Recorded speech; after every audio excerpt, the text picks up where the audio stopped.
Hello, I'm Eileen McHugh with the BBC News. Security forces in Indian-administered Kashmir have detained hundreds of people following a spate of killings by suspected rebels. 7 civilians were shot dead in the past week, sparking public outrage. Here's Ambarasani Tirajan. An Indian official said more than 500 residents suspected of having links with banned militant groups had been detained across the Kashmir region following the shootings. A relatively new militant group said it carried out the attacks and accused those killed of working for the Indian forces. Among the dead are 2 teachers from the minority Sikh and Hindu communities. Tensions have been running high in Kashmir after New Delhi revoked semi-autonomy for the Muslim-majority region in August 2019 and brought the disputed territory under its direct rule. Tens of thousands of people have attended rallies in cities across Poland in a show of support for the country's continued membership of the European Union. It follows a ruling last week by Poland's Constitutional Tribunal against the primacy of EU law. The largest rally was in the capital, Warsaw. Our correspondent Adam Easton is there.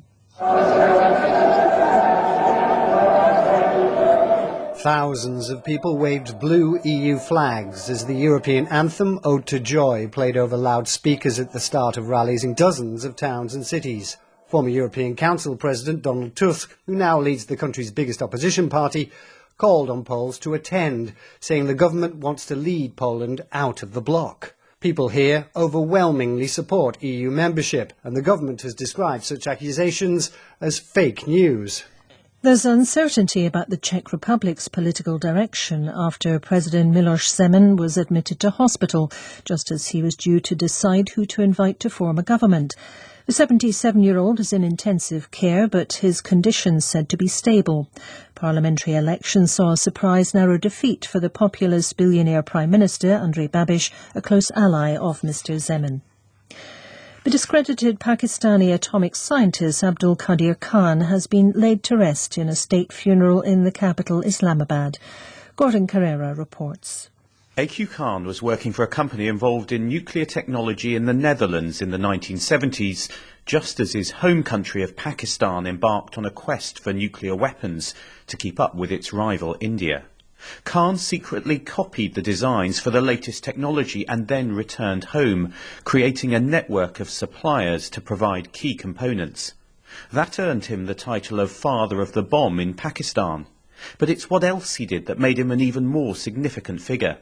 He began selling and trading the nuclear know-how and technology to other countries, including Iran, North Korea and Libya. World News from the BBC. The Algerian president has said he demands total respect from France in the latest escalation of a diplomatic row between the two countries over visas. Abdelmajid Tebboune said France should forget that Algeria had once been its colony. Algiers last week recalled its ambassador from Paris because of comments by President Macron attacking the Algerian state. FBI agents have arrested a married couple in the American state of West Virginia on suspicion of selling nuclear warship secrets to what the pair believed was a foreign power. A year-long investigation revealed that Jonathan Tobe, who had access to sensitive information about nuclear warship and submarine designs, had delivered several data cards to an undercover FBI agent in return for about $100,000 in cryptocurrency payments. The data cards were hidden in packets of chewing gum. Officials in eastern Congo say at least 8 people have been killed and many more abducted by Islamist militants. The Allied Democratic Forces attacked a string of villages in North Kivu province. Here's Mary Harper. The insurgents have attacked a string of villages in recent days, killing and abducting people, burning houses and vehicles. In Mutwei, they occupied a church. The authorities say they've made progress against the militias, but people in the region say they feel abandoned by the army. ADF fighters have been prowling in forests and invading villages.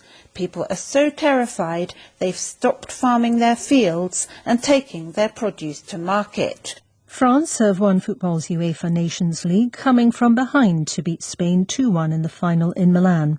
After a dull first half, the game came to life in the 64th minute, with a French near-miss quickly followed by a goal from Spain's Mikel Oyarzabal, the equaliser from France's Karim Benzema, and the winner from Kylian Mbappe. BBC News.